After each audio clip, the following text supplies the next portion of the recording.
ko na patalim ang kinapitan ko nang tanggapin ko iyon, pero wala na akong choice. Kahit gusto ko maghanap ng ibang trabaho, alam ko na malaki ang chance na i-reject lang ulit ako dahil may mas magaling na ibang aplikante kaysa sa isang ex-convict na kagaya ko. Though I was acquitted. Parati na nilang makikita ang krimen na hindi ko naman ginawa kakabit ng pangalan ko. Ngumiti si Gabriel at nakita ko na naman ang talim ng ekspresyon niya.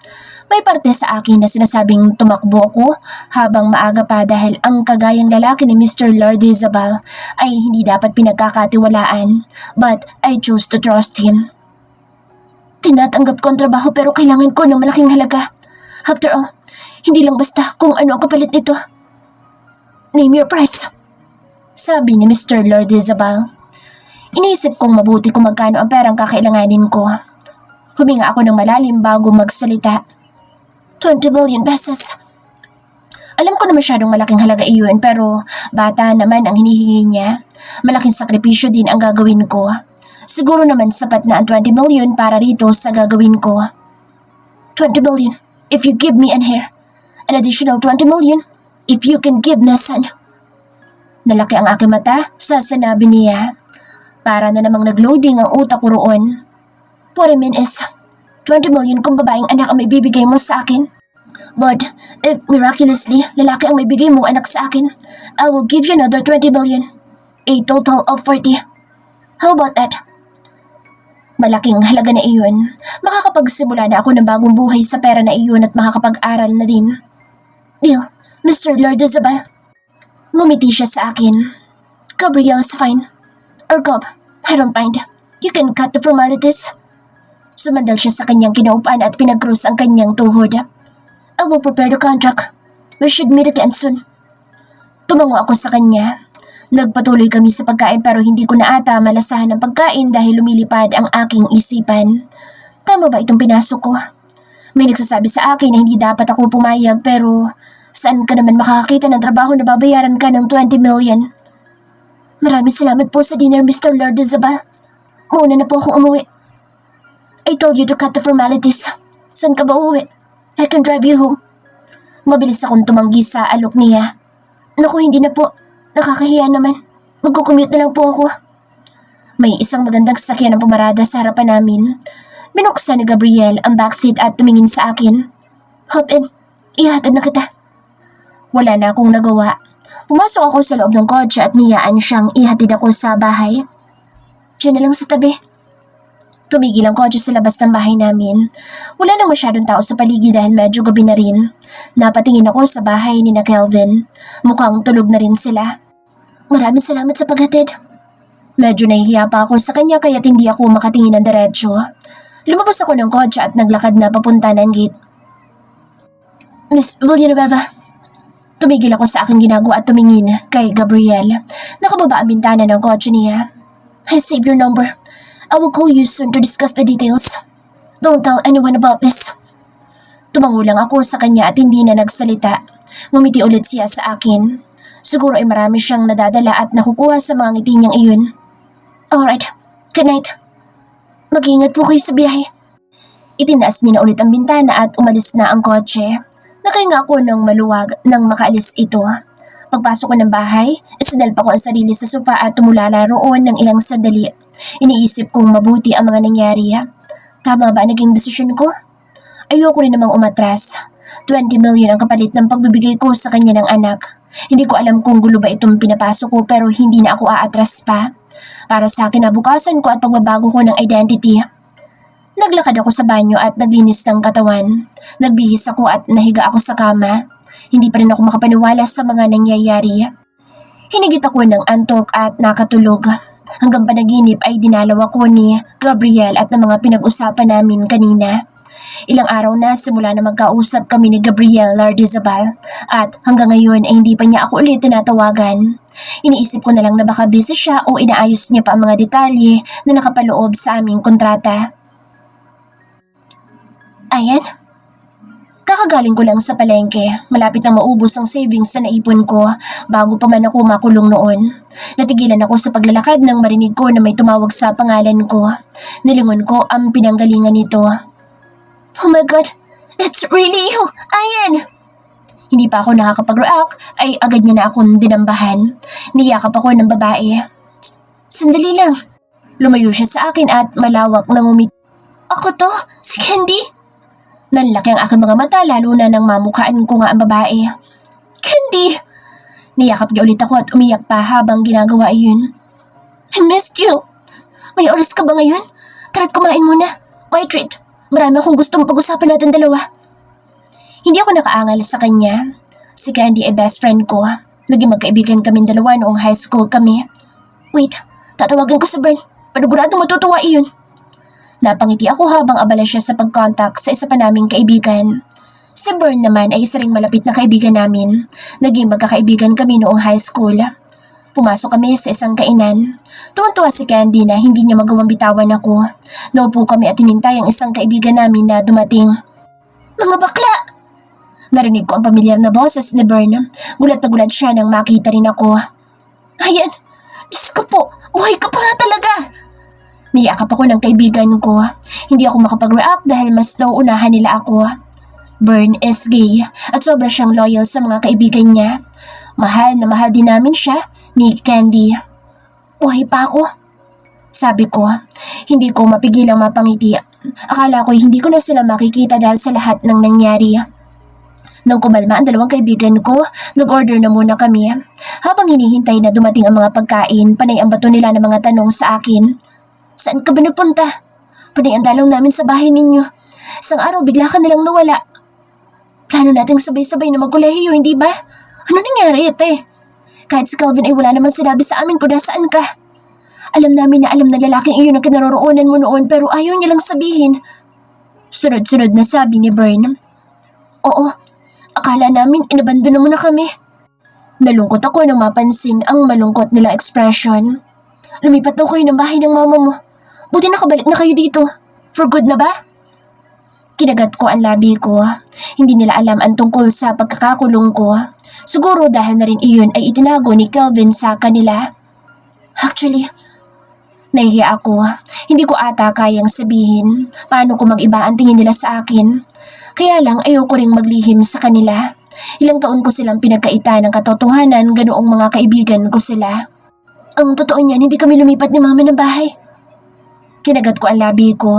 Kinakapa ko pa ang mga salita ko dahil hindi ko talaga alam kung paano sasabihin sa kanila. Ayoko din na sa iba pa nila malaman. Alam ko na masasaktan ko sila.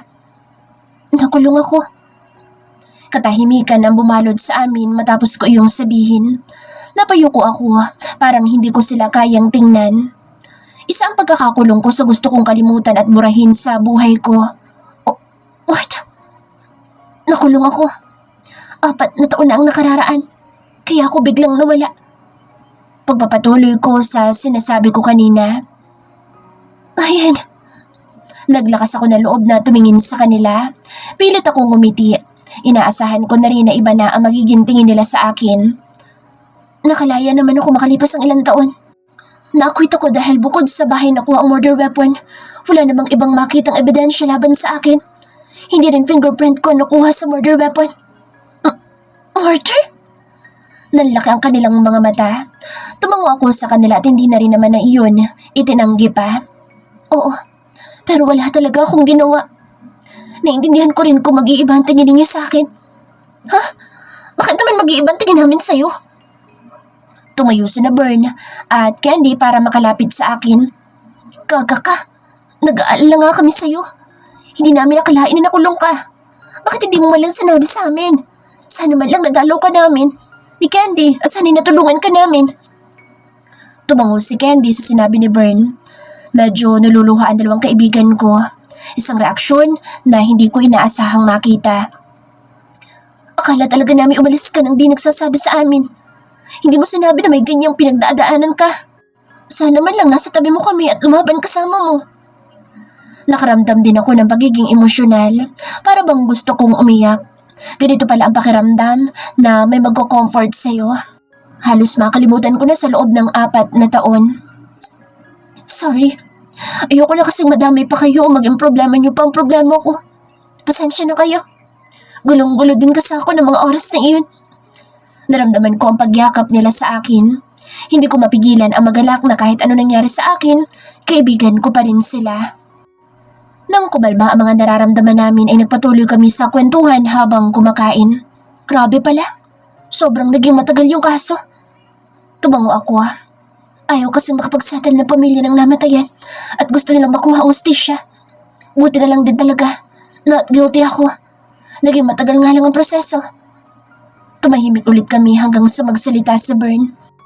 Mabuti pa ay huwag na natin pag-usapan. I'm sure mahirap para kay Ayan ang mga pangyayari. Masaya kami na nakita ka na ulit namin. Girl. Ngumiti ako sa kanila. Masaya din ako na nakita ko ulit sila. Paano yan? Mag-aaral ka na ba ulit? Nagkibit balikat ako. Sa ngayon ay priority ko makahanap ng trabaho. Kapag may ipon na siguro, saka na ako mag-aaral ulit. Tumango sila sa akin, mukhang sinusuportahan ang desisyon ko. Natapos ang oras namin na magkakasama, nagpaalam na ako sa kanila. Magkita-kita ulit tayo. Sabi ni Candy. Ang lalapit lang ng bahay natin ah. Baka naman ang susunod na pagkikita natin ay next year pa. Huwag naman. Natawa ako sa komento ni Bern. Tumango ako sa kanila. Sa susunod ulit. Naglakad na akong papauwi. Habang naglalakad ay nag-vibrate ang aking phone. Tumigil ako sa paglalakad para makita kung sino ang tumatawag. Gabriel Lordizabal. Agad kong sinagot ang tawag na makita ko ang pangalan niya. Hello? Nakakaramdam na naman ako ng kaba. Hindi ko ba alam pero kinakabahan talaga ako sa kanya. Hey Ayan, I finalized our contract. Let's meet again. Is Saturday okay with you? Saturday? Wala naman ako ibang plano noon. Oo, okay lang. Saan tayo magkikita? Good. I will let my driver fetch you. 10 a.m. sharp. Sabi ni Gabriel sa akin. Okay. Kahit hindi ko siya nakikita, pakiramdam ko ay ngumisi siya. Alright then. See you on Saturday. Ayan. Nagtaasan ang balahibo ko nang tinawag niya ang pangalan ko. There's something about Gabriel Lardizabal that makes me believe he's a dangerous individual. Yet at the same time, he has a certain magnetism that draws people in. Saturday, magkikita kami sa Sabado at alam ko na pagdating ng araw na iyon wala nang atrasan ang pinasok ko. Napakapit ako sa tiyan ko. Dadalhin ko ang anak na gusto niya and I will receive a huge compensation. Sa ngayon yun lang muna ang mahalaga sa akin.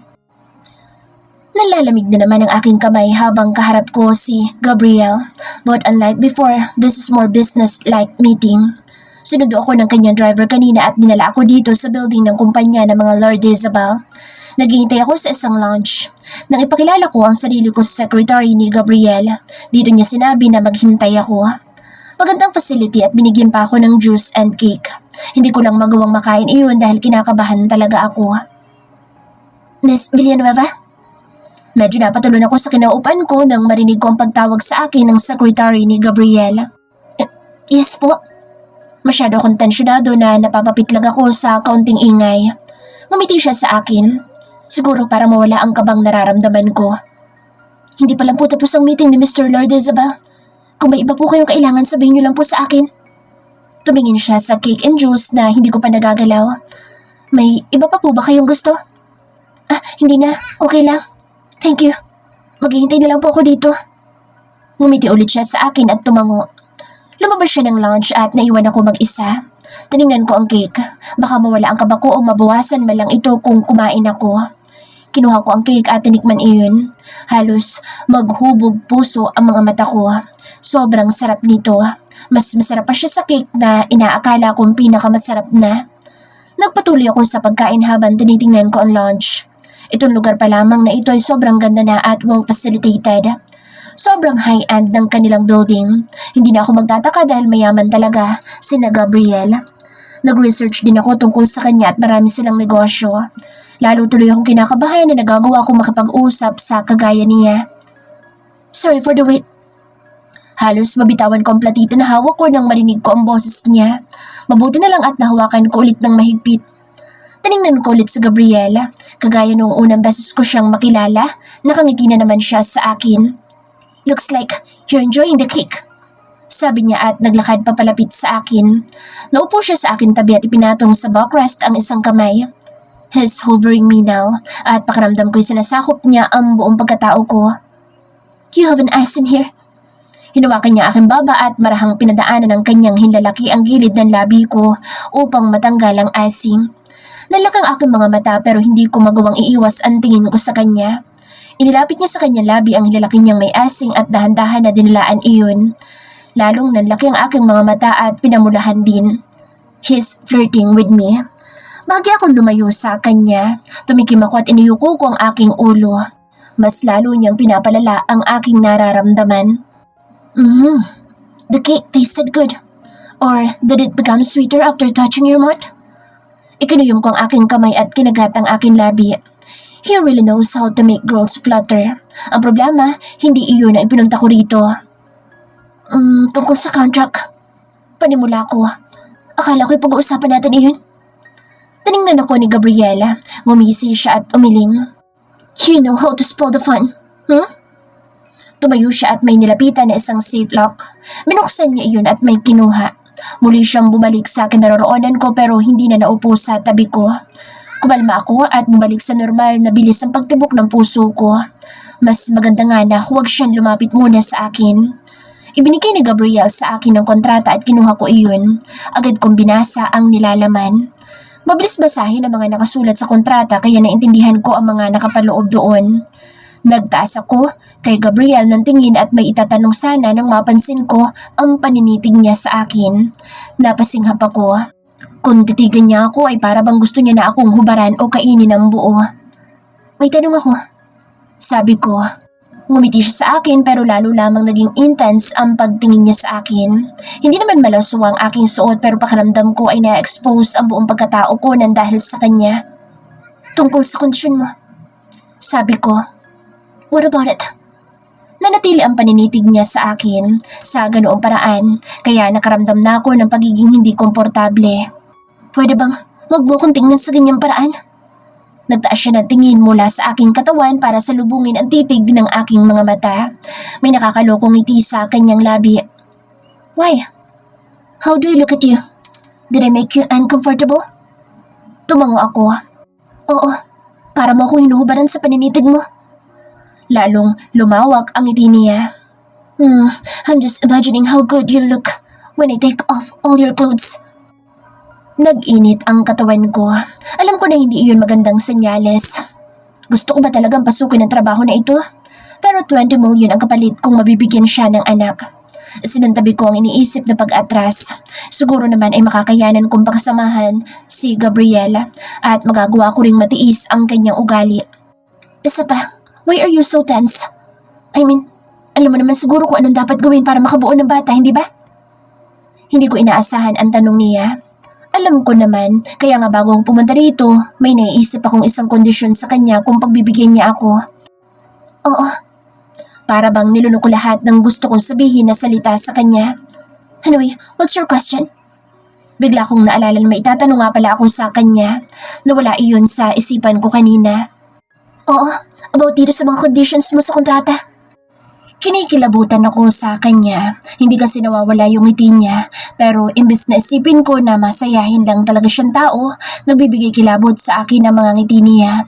Pakiramdam ko, sa likod ng tila maamo niyang mga ngiti ay isang taong hindi ko dapat pagkatiwalaan. What about it? Pwede bang i-discuss mo pa sa akin ang mga ito? Tumango siya at kinuha sa akin ang kontrata. Nabasa ko naman pero hindi ko lang din siguro inaasahan ang mga nakalagay na kondisyon. Right, I will discuss my conditions with you. Wait, itatanong ko lang din. Since may mga kondisyon ka, pwede bang magbigay din ako ng kondisyon? Tumas ang isang kilay niya sa akin. I believe you were in no position to give conditions. Hinagod na naman niya ako ng tingin. Napayakap ako sa sarili dahil doon at nakakuha ako ng nakakalokong ngiti sa kanya. But since I am feeling generous right now, sige, let me discuss my conditions first bago natin pag-usapan ng kondisyon mo. Nagkasundo kami sa ganoon kaya hinayaan ko siyang magsalita. I only have 4 conditions for you. The first one is that you will need to sign an NDA. This is to protect both parties, including but not limited to our agreement and our identification. No part of this agreement will be disclosed, but with a few exceptions. Second condition, you're to live under the same roof as I am. In order for this arrangement to succeed, kailangan natin magsama sa isang bahay. I will provide you with everything that you will need in preparation for conceiving my heir, such as medical expenses, essential needs, and whatnot. Third, emotional attachment is strictly prohibited between the employer, me, and the employee, you. This relationship is purely physical, so don't fall in love with me. Ngumisi sa Gabriela. Nagsalubong ang kilay ko nang hindi inaasahan dahil doon. Don't worry, sir. Wala akong balak na magkagusto sa'yo. Lalo na at halatang babaero naman siya. Good.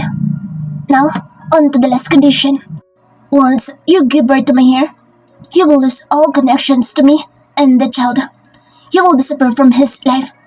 If we're clear on all of this, we can sign the contract today, and it will be effective immediately. Pinag-isipan ko mabuti ang mga sinabi niya. Mukhang mahirapan lang ako sa huli niyang sinabi dahil baka ma-attach ako sa bata. Kailangan ko sigurong ikondisyon ng aking isipan. Kung sa bagay, magpapakalayo-layo din naman ang plano ko. Deal. Ngumiti siya sa akin at tumango. Inilagay niya sa coffee table ang kontrata. Now, about your condition? Sabi niya sa akin. Tungkol doon. Pinagsadikop ko ang aking kamay. Pwede bang dahan-dahanin mo lang muna at huwag akong bibiglain? You see, sinilip ko siya.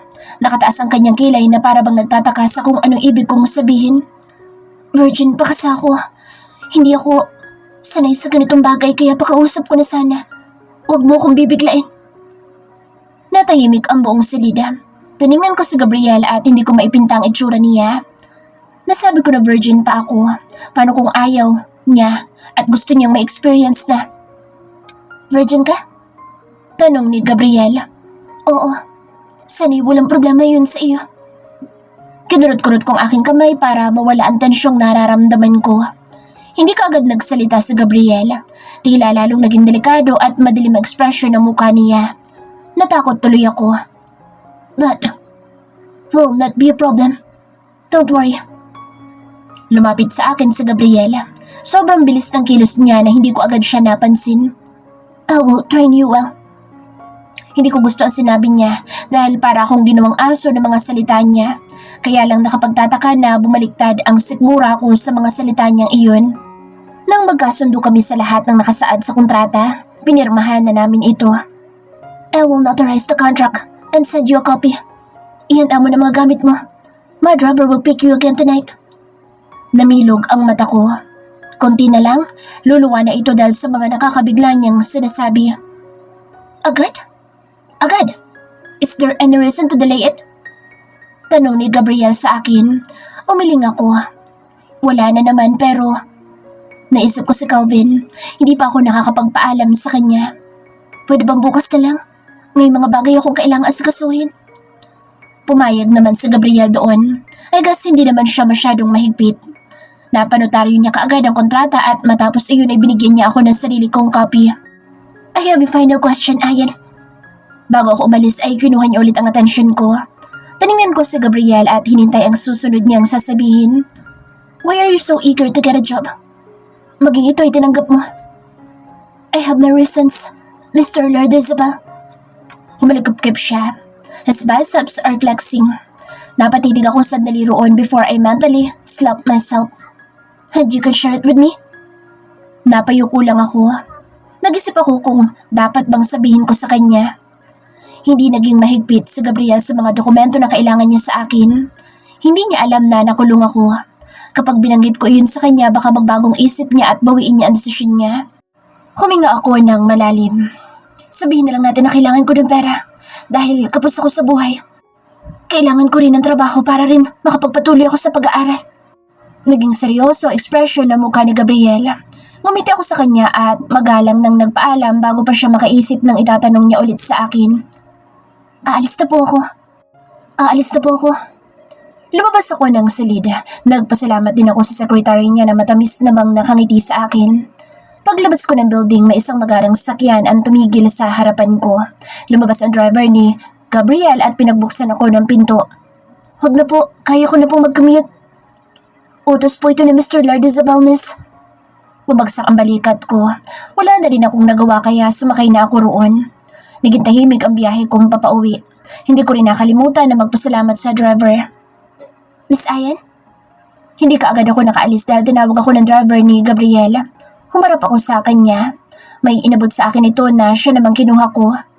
Pinapabigay nga po pala ni Mr. Lourdes Zabal. Bukas pa ibabalik ako dito para sunduin kayo. Have a good night, miss. Tinignan ko ang box na hawak ko. Mula ito kay Gabriel. Ano naman kayang laman ito? Nag-ayos ako ng bahay. Iiwan ko na naman ito. Hindi naman siguro ako magtatagal.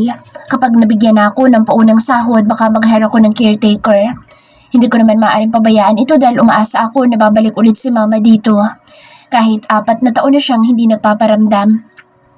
Matapos ko mag-impake at mag-ayos ng gamit, dumalaw ako kina Kelvin. Ayan, nandito ka pala. Buti na padalaw ka. Pinuntahan kita kanina sa bahay ninyo pero wala ka doon. Saan ka galing? Naghanap ng trabaho. Sabi ko sa kanya. Nakahanap ka na? Malawak ang ngiti ni Kelvin sa akin. Alam ko na umaasa siyang maganda ang balitang dala ko. Pumasok ka muna sa loob. Naghahanda ng hapunan sa mama. Hindi na, nakakain na naman ako. Nandito lang ako para magpaalam. Kasi medyo malayo yung pagtatrabahuhan ko. Baka hindi ako makauwi parate. Nanlaki ang mga mata niya. Ibig sabihin natanggap ka nga?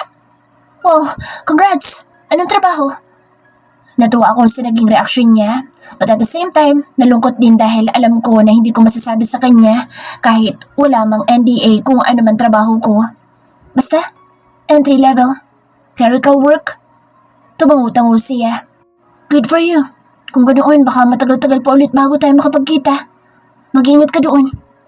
Nagtaas ako ng tingin kay Kelvin. Nagpapasalamat ako dahil sobrang supportive niya. Hindi na rin ako nagtagal. Sinabi ni Kelvin na siya daw muna ang bahala sa bahay namin habang wala ako. Babalitaan niya rin daw ako kapag bumalik na si mama. Nakita ko yung iniwan ng driver ni Gabriel sa akin. Naisip kong buksan iyon. Nanlaki ang aking mga mata nang makitang isang passbook at debit card. May note din itong kasama.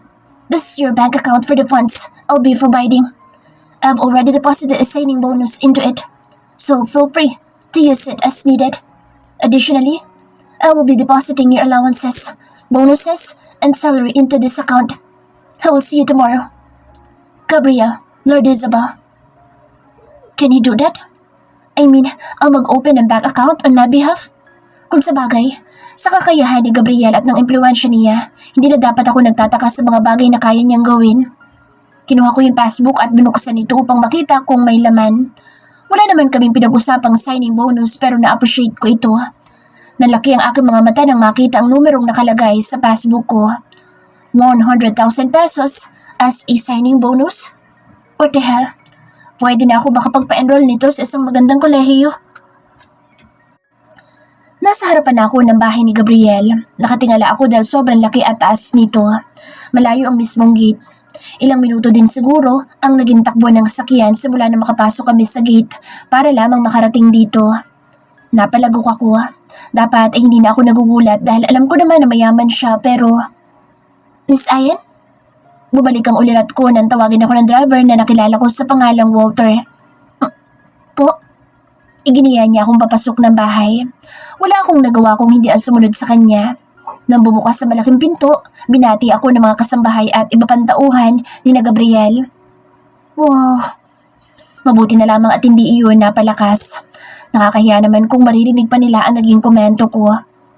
Ako na po magdadala ng gamit niyo sa kwarto, Miss Ayan. Nag-aalangan pa akong ibigay sa isang babae ang aking gamit pero nang kunin niya iyon mula sa akin, wala na akong nagawa. Wala lang po si Sir Gabriel ngayon pero papauwi na din po siya. May kinailangan lang siyang puntahan. The doctor will be here any minute, too. Doctor? Yes. May pangatlong boses ang sumali sa usapan kaya't napatingin ako sa kanya. Nakita ko sa Gabriel na kararating lang. Binati siya ng mga tauhan nila. Lumapit ang ilang maid sa kanya at kinuha ang mga gamit na dala niya pati ang blazer na suot nito. Check up. It actually should be done before the contract signing, but I was a little carried away. Naglakad siya papalapit sa akin. We don't want you or me carrying illness that may endanger your partner's life, correct? Bukod pa doon, we need to do some tests to make sure we both can provide and make a baby. How would you take a shower? Ngumiti siya sa akin kagaya ng parating niyang ginagawa. Sumay niya sa Gabriel at may isang lumapit na babae sa kanya. Please, escort her to the examination room. Tumingin si Gabriel sa akin. I'll see you later. Umalis si Gabriel sa harapan ko. May isang lalaki na sumunod sa kanya. Hindi ko iyon kilala. Naririnig ko pang nagrereklamo si Gabriel na wala siyang sapat na tulog dahil maaga siyang gumising kanina. This way, miss. Ayan na lang po. Sabi ko, hindi ako sanay na sa mga itinatawag nila sa akin. Normal na mamamayan lang naman ako. Pumasok ako sa isang silid. Totoong tila may sarili silang ospital sa loob ng bahay na ito. Kompleto sa gamit. Please wait here. Miss, may gusto po ba kayong kainin o mamaya na lang po? Ngumiti ako sa kanila. Maaga akong umalis ng bahay kaya hindi ako nakapag-umagahan. Ganoon man, hindi pa rin naman ako nakakaramdam ng gutom. Mamaya na lang po. Maraming salamat po. Nagpaalam sila matapos akong ihatid sa silid.